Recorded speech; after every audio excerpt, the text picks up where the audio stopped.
I just found out about Karl a few days ago. And I learned, I've been studying, I made the same mistake that he talks about everybody else made, studying laws and codes and court cases for 3.5 years. Because me and my wife were stuck in a CPS battle where our family was split apart and we've done nothing wrong. I filed a federal suit on January 5th, which was, I was proud of it, 156 pages of crap based on everything I've been just learning since Thursday listening to Karl. And I think he's right. Because of everything I've been reading and researching, I cannot find any fault in what he's saying. So one of my questions I have is, how do I rescind the federal filing without dismissing the case to file a proper claim? Or do I just do that? You filed a case in the United States District Court? Yes, Northern District of Albany, U.S. Federal Court. I mean, you basically, to me, you filed it in the wrong court. You should have filed it in federal court. That's what I did file it in. No, you filed it, you just said United States District Court. Yes, it's the U.S. Federal Court, Northern District of New York. Okay, well, you're only supposed to file in federal court. So you filed it in, what was the exact title? The United States Federal Court. Okay, the easy way to describe it is, what's the name of the building? What's the name on the side of the building?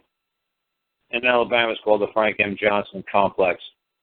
Right, so what I would be doing is I'd be moving in a federal court at the Frank M. Johnson Complex. I like the rules of federal court. If I didn't like the rules of federal court, I'd be moving it in my court at the Frank M. Johnson plant, like I did with Jesse and Jonathan. I did with Jesse. It was the Arsenal Court at Queens Bench of New Brunswick. Yes. Okay. So I don't know the rules of a federal court up there in Canada, but I know the rules of federal court here in the United States, and they're lovely. I don't like the United States District Court rules. They're too complicated, convoluted, and there's too much code and case law citation. I can't be bothered with all that nonsense. So I went to the federal court route. I like the rules of federal court. Federal court, okay, that's why I like that we have Canadians that listen to the show, because I say to people in Canada, did you have a federal court up there? And they say, yes, we do. And you go, wait a second, when did Canada become part of the United States? It's like, okay, sir, it's called the United States of Canada, the United States of Mexico. That's the name of their country. We're not the only United States on planet Earth. And we're not the only, nation that has federal courts. China has federal courts. Yeah. They move on they move under Chinese rules. They move under Canadian rules. So if I'm understanding exactly what you're saying, the James T. Foley Courthouse is the one I filed it in, which that's goes by the northern. So, like I said, now what rules do you want to play under? Do you want to play under your rules? Do you want to play under federal court rules? Do you want to play under the United States District Court rules? What do you want to play under Queensberry rules? What rules do you want to play under? So do you want to play on maritime rules? What rules do you want to play under? I want to take it into the common law but knowing what you've been saying, if you want to go into the common law side, if you're in England, you want to go on Queen's Bench, and in this nation, you go through the federal court, because that's where there's a court record, where the magistrate is independent of the tribunal, and you want just to talk to your fellow Americans. That's what you want to do. You want to talk to the people of this nation. You don't want to talk to a legal entity. But if you go into the United States District Court, you're going to be talking to legal entities. Yes, I understand that part of it. So this is what I'm asking. Since I basically, because of lack of knowledge, I filed this 156-page brief when I listened to you and found out crap. I didn't have to do all that work. Right. How do I rescind that brief and file a proper filing for the common law court without having to pay $400 all over and dismissing the whole case? The case in the United States District Court. And one thing I guess you could probably do is you could ask them, say, I believe I filed this case in the wrong court. Basically you'd ask them, has the other side answered yet? Oh, yeah, we're sitting waiting for the judge to rule on a motion to dismiss. The return date was the 23rd, and we just got a supplementary response the other day. We still haven't got a ruling. Yeah. Well, the only bad about that is you basically said, I want to rent out this venue to do a polka dance party. We're basically done with the party, and I'd like my money back because I found out we're supposed to be doing flamingo dancing or fucking ballroom dancing. Oops, I forgot. We weren't supposed to be polka dancing. You know, so you basically used up the venue, the court resources, the time, and put everybody to work, and everybody did what you wanted them to do. Now you're saying, well, I want you to do something else instead. But what I'm saying is, if you don't have $400 to move the next court into that public building, all you have to basically say, can you just tender me the bill of what I owe, and can I make payments? Just like the other guy said, I was trying to get Felix on the phone when he was saying that the sheriff's department was coming down with all flavors of hell on him in Australia because he wasn't paying the parking tickets or whatever tickets he was getting. It was $600-something worth of tickets, and he couldn't pay it. And they were threatening to come to his house and take his property and auction it off. And I just said, look, I'm more than willing to make payments on this debt. If you believe I owe $400 or $600, can I make payments? And they'll let you make payments. Oh, will they let you make payments? Will they let you make payments like Christmas club payments that they're not going to give you access to the court until the payment is in full because they don't trust you? Or they're going to say, you know what, if you put up a $400 bond, you can make payment, and then once you pay the payment off, we'll release the bond to you, back to you, but we'll hold the bond in case you default on your payments.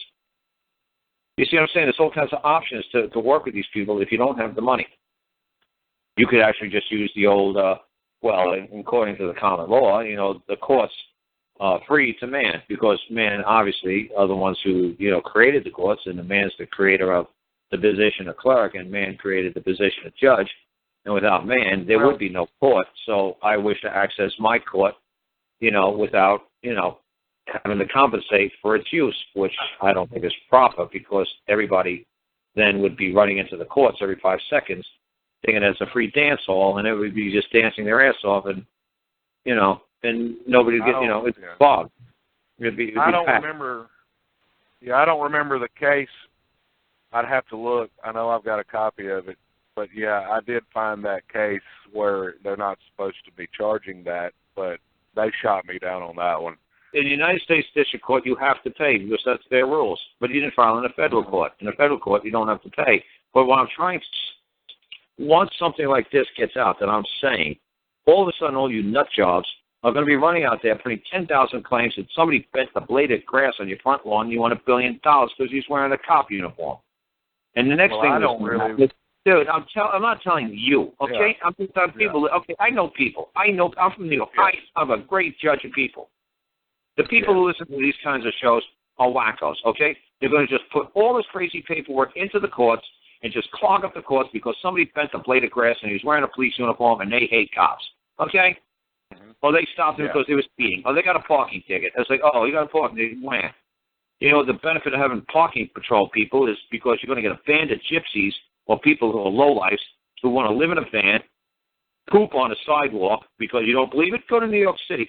Go to New York City and see where the people poop. They poop right there in the gutter. They pull up their skirt, pull up their dress, and take a poop squat right in the street. When my kids first saw that, they're like, no, just keep walking away. There's no bathrooms available to these people. Just walk away. Now, believe me, there's a great reason in policing departments and parking attendants because bands of gypsies will move into these cities. They'll squat. They'll say, this is common grounds, and we're a bunch of stinking hippies that don't take baths, and we're just going to poop all over the place. And this makes it easy for me to go to work because all I have to do is wake up, take a poop in the street, and walk over there to the factory and go to work. I'm going to park here in the street all day, all night, and nobody's going to do it. How are we going to drive our stuff? When do I get a chance to park? All the gypsy hippies are going to be like, oh, no, I'm parking here first. You know, I have the right to be here. You know, so I used to deliver groceries in Manhattan. I know I saw a lot of what you said. I think the people overall pretty great. I mean, New Yorkers are great people. But, you see some of that. Yeah, my kids saw it all the time. It's funny, man. It's like this really nice black lady dressed really nice in a dress, just spreads her legs and starts peeing on the sidewalk standing up. And my kids are like, I said, look, you know, the options you have here is, some guy pooped in a gutter too, and it's funny. And I said, you got some options here. The lady's going to say you got a problem, and you're going to get into a fight. The lady's going to say, can you come over here and help me? And then I guess you got to help. You know, or the guy's going to pick up the poop and throw it at you. I said, you don't see nothing in New York. You don't get involved. You know, this ain't L.A. You don't care. You know, you just turn around and walk away.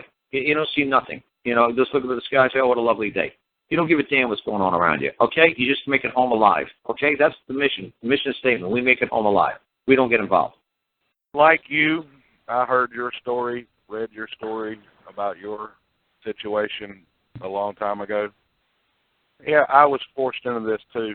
I didn't want to have to do this because I enjoyed driving a truck every day, being with my family, and then CPS decided to file false neglect petitions. And I've been on this road ever since, just trying to put a stop to them. The only problem is that if they file neglect charges on you, why didn't you just say, you're damn right I neglect my kids?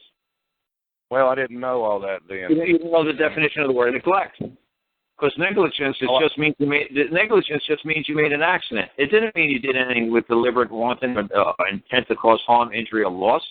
It didn't mean you actually.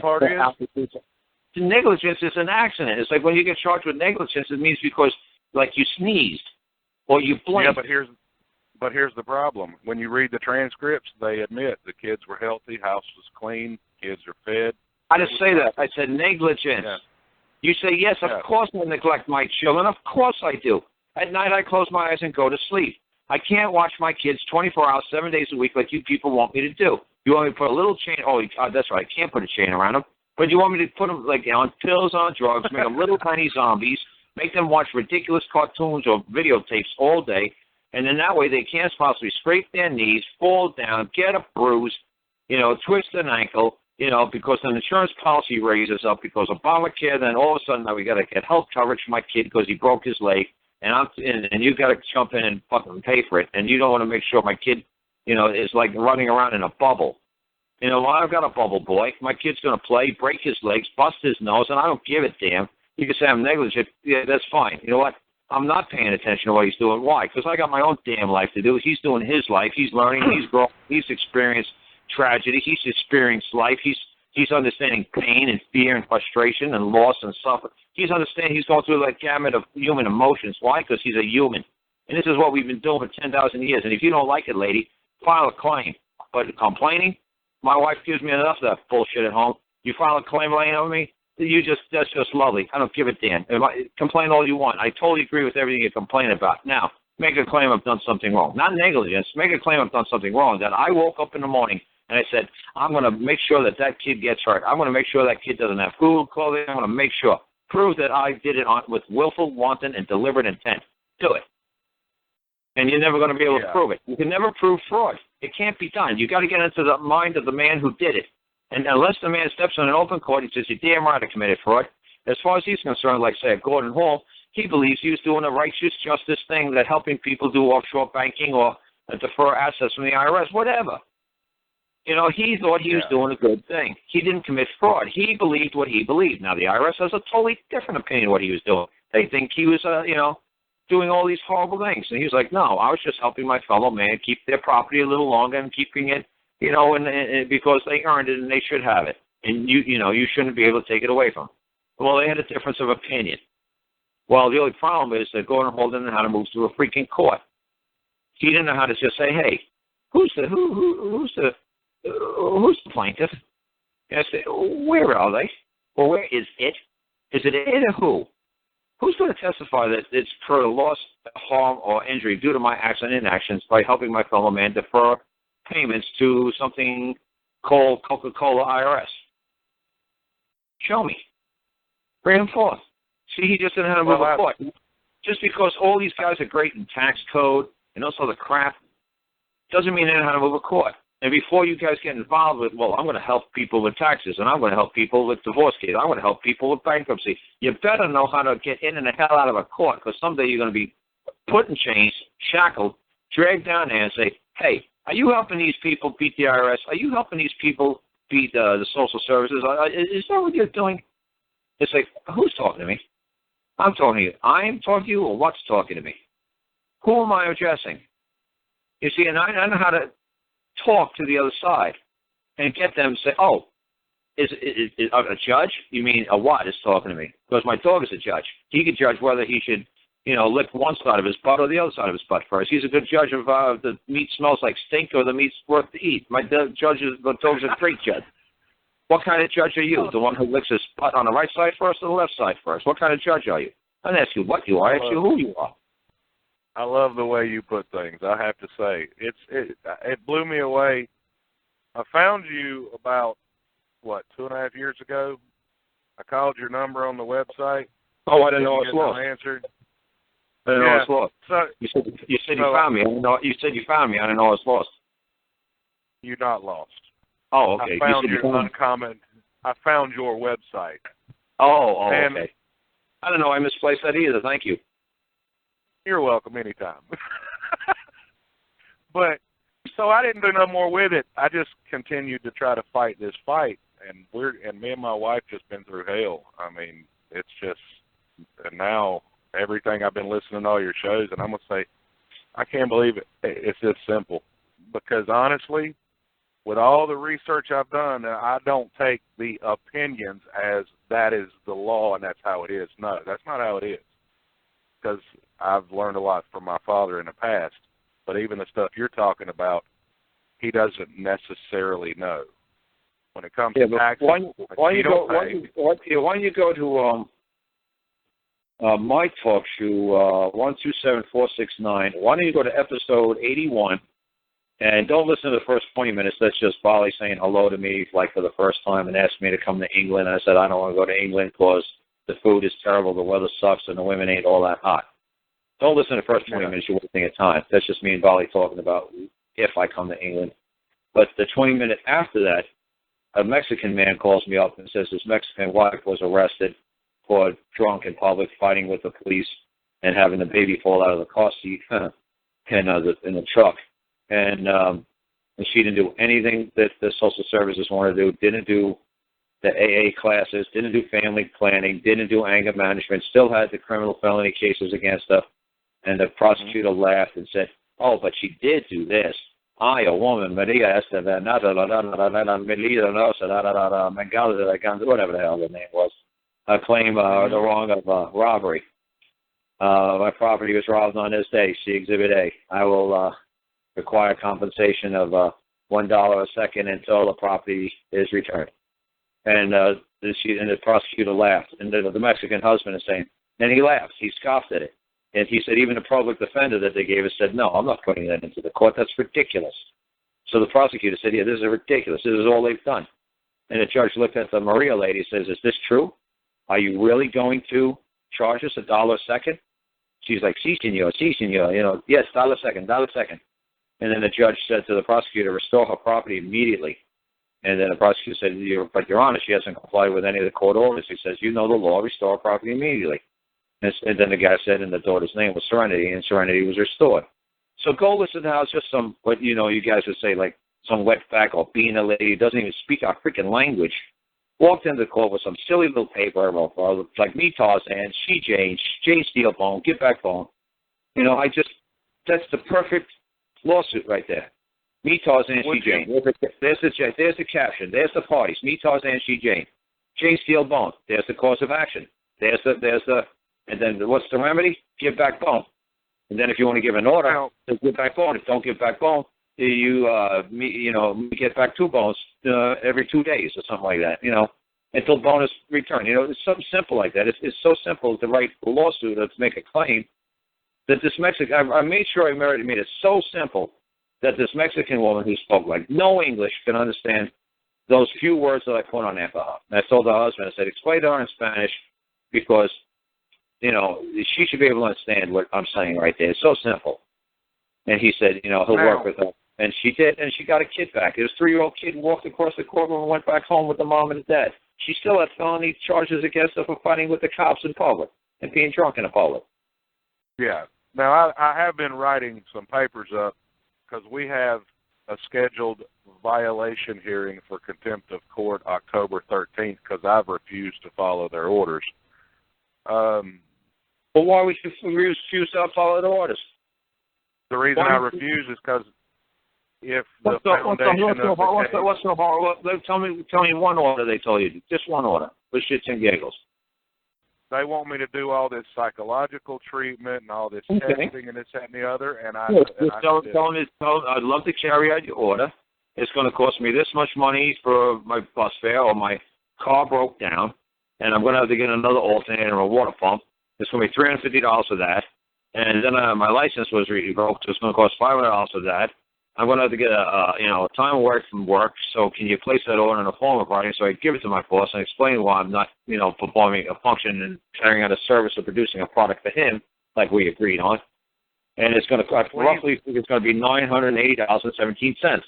And I'm going to require payment up front because at this time, I don't have the money to carry out your order in the way you wish in a proper manner. And I wish to carry out all your orders.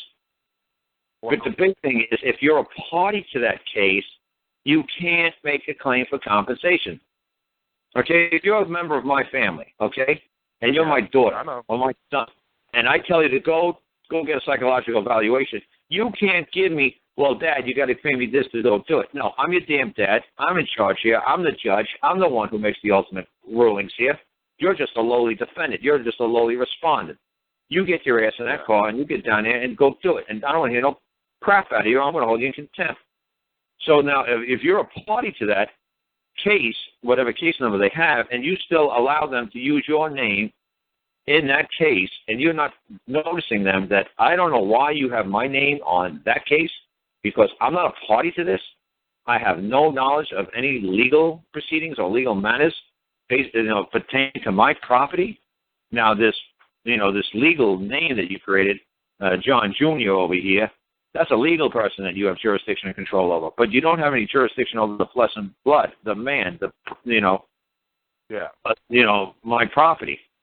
See Exhibit A and put a picture of your kid there. That's my property. Now you have jurisdiction over this legal person known as John Jr. because I was stupid enough to give him a name, and I made his name public, because if you didn't put his name in the public, you can't claim. The government can't make a claim against something that isn't named, because they only operate in the second dimension. So what are they going to put on a piece of paper? We took blank into custody. Blank what? A parrot? A penguin? The child? We took a child named what? What's the name of the child? I ain't telling you his definite name. I'm not going to create a legal person for you. Your parents created the legal, helped them. The state created the legal person. Well, I'm not going to create a legal person for you. I'm not going to reveal his name to the public. It's none of your damn business. It's more the name I gave him. Like I gave him a drink of water. I gave him yo-yo. He doesn't have to share the yo-yo with the world. I gave it to him. Well, I don't have to give it to you. Just if you want to give you my name, if you want to give you his name, give me $1 million. I'll be more than glad to give you his yo-yo too. Well, I remember in one of your episodes where you corrected a lady on the term violated. That's funny. Now, before you go into that description, that is exactly how my wife and I feel about what they did to my daughter. Yeah, but they violated our daughter. Yeah, but conjecture and speculation, it's not tangible. It has to be broken bones. Your mama told you.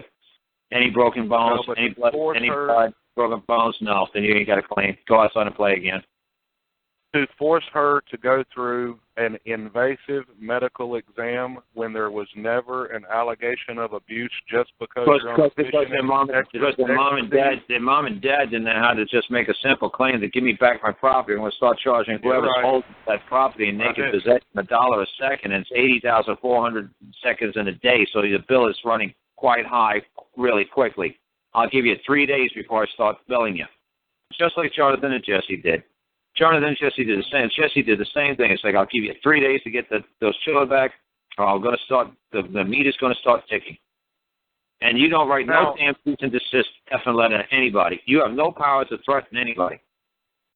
Okay, so what would you write first? To tell them that you got my property? Say, I believe that you're in possession of my property. See Exhibit A. I require the immediate return of my property. I know you want to cause no harm to your fellow man, and the return will be forthwith. If you wish to keep my property, which you may, I'm going to start charging you $1 a second for every second you hold my property in your possession. Have a lovely, blessed day.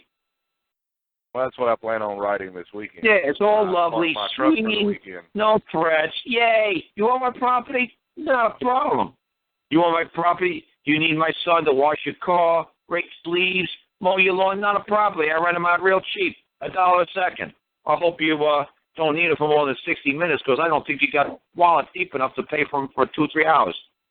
Yeah. I'm not saying no. I'm just saying he comes at a very high price. That's why they got rid of all they got rid of the word chattel. That's why it's like, we don't use chattel anymore. Oh, no. Why? Because if it was chattel, I could rent out or lease out or loan out my children to go help you pick your corn. You want my children, you need help picking your corn? Yes. Okay, well, I need my children over here to help with the cows, but you know what? If you need my children to come over there, I'll let you borrow 10 of my kids for 50 bushels of corn. How's that? Well, for everyone they pick for you, they pick one for us. How's that? And the father of the farmer will say, God bless you. I'll do it.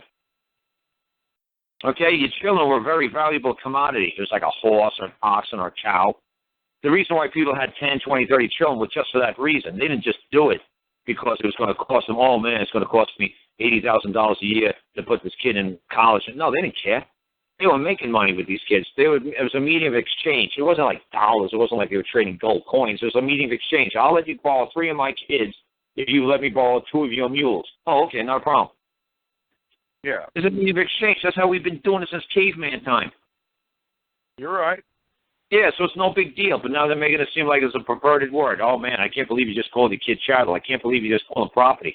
What do you call it? What do you have kids for? To watch them swing? Yay. To take pictures of them at Disney World? Nay. No, I get them because when I'm 60, 70, 80, 90 years old, I want them to remember, hey, I'm the clown who wiped your behind. Now it's your turn to wipe mine.